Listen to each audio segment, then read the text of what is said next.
السلام عليكم ورحمة الله. معاكم أسماء في مطبخي مع أسماء.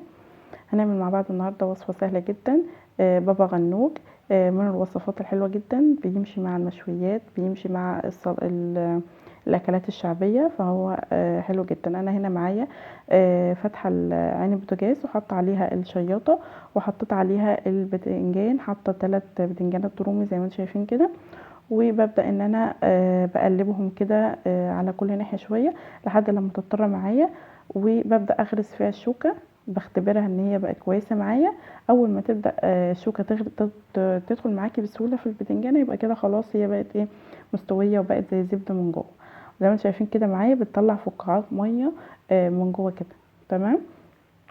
بجيب هنا معايا طبق وفيه ميه فتره من الحنفيه، وببدا احط فيه البتنجان عشان وبسيبه دقيقه كده عقبال ما اقطع الايه، الخضار. طبعا انا معايا هنا بصلايه بشويها برضو على النار، وفلفلايه حراقه وفلفلايه رومي، ببدا ان انا برضو اشويهم على النار. بحب اشوي البصل والفلفل عشان بيبدا كده ايه، يضطر معاكي ويبقى طري جدا وما يعملش معانا صوت اثناء الاكل. انا معايا هنا البصله بوريها لكم بعد ما شويتها.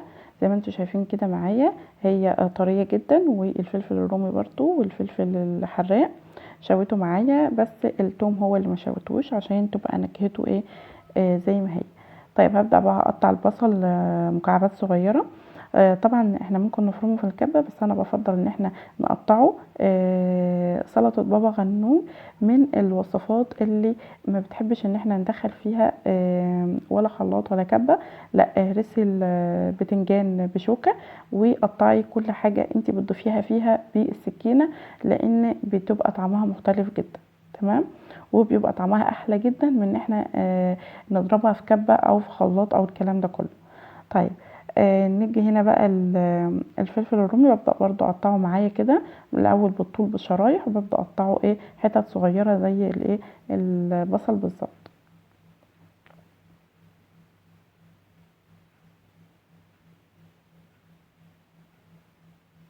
زي ما قلت لكم سلطة بابا غنوج من الوصفات السهلة، متاخدش معايا وقت، وفي نفس الوقت بتدي طعم حلو قوي جنب المشويات وجنب الاكل الشعبي. وبتاكل كمان الناس اللي بتحب حاجه كده تحلي بيها زي سلطه الطحينه، فهي من الحاجات الحلوه قوي وهتعجبكم ان شاء الله الطريقه دي. وبتحسي بنكهه ان انا شاويه كل حاجه فيها، فبتحسي بنكهه ان انت بتاكلي حاجه مشويه بالظبط. تمام.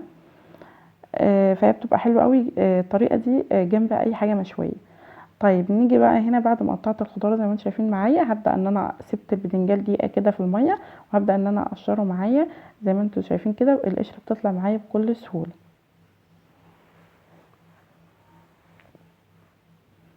هجيب بقى شوكه وابدا ان انا هرس البدنجان بعد ما ايه، بعد ما ايه اقشره كويس. في طبعا ناس بتقول عليه بتنجان، في ناس بتقول عليه هو اصلا كلغه عربيه اسمه باذنجان، فاحنا بنقول عليه بقى ايه، بتنجان بالشعبي كده يعني. طب ابدا بقى هنا اضيف الاضافات بتاعتي، بضيف زيت. تمام، شويه زيت كده وبعد كده اضيف شويه خل ومعلقه صغيره كزبره ومعلقه صغيره كمون، وبضيف برضو رشه ملح كده على حسب طبعا الملح انت بتحبي فيه كتير او قليل. وبعد كده بحط قصدي معلقتين طحينه. طبعا الطحينه دي برضو حسب رغبتك، انت بتحبي الطحينه فيها كتيره او قليله. تمام. انا ساعات بحط 4 معالق طحينه، مفيش اي مشكله في نفس المقادير دي. وممكن احط معلقتين برضو مفيش اي مشكله، انت بتحب الطحينه زياده كتري براحتك.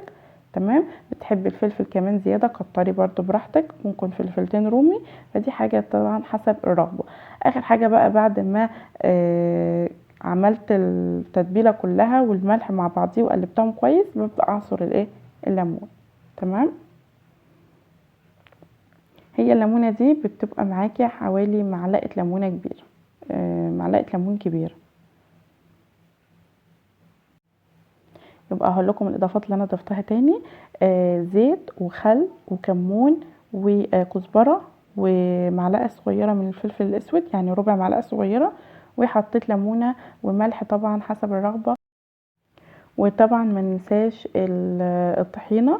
بنحط معلقتين او 3 او 4، ده حسب انت بتحبي الطحينه فيها زياده او قليله. تمام، انا بحط معلقتين او 3 مفيش اي مشكله. بس كده. وزينت بقى الطبق بشرايح من الخيار وشرايح من الجزر، حطيت فلفلايه حراقه في النص. بس كده. وكده بقى سلطه بابا غنوج جاهزه معايا. يا ريت يكون الفيديو عجبكم، واشوفكم في فيديو جديد في مطبخي مع اسماء، والسلام عليكم ورحمه الله وبركاته.